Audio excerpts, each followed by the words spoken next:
Hello, আসসালামু আলাইকুম। সবাই কেমন আছো? আমি আলহামদুলিল্লাহ ভালোই আছি।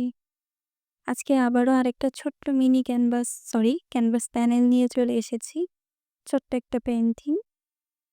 এইখানে আমি আকাশে একটু আ একটু পিঙ্কিশ, একটু বেগুনি এ ধরনের শেড রাখার চেষ্টা করেছি। তারপরে দূরের পাহাড়ে হালকা বেগুনি রং দিয়ে আমি করতেছি। সেটা তোমরা দেখতেই পাচ্ছ ভিডিওতে। আর কিছু জায়গায় আমি হাইলাইট করেছি একটু। তারপরে নিচে যে ল্যান্ডের জায়গাটা, সেখানে আমি সবুজের ২ টা শেড করেছি। স্যাফরিন আর একটু ইয়েলো দিয়ে মিক্সড করে। আর টুকটাক ছোট পাতা বোঝানোর চেষ্টা করেছিলাম। আর সর্বশেষে একটা কালো রং দিয়ে আমি গাছ এঁকে দিয়েছি।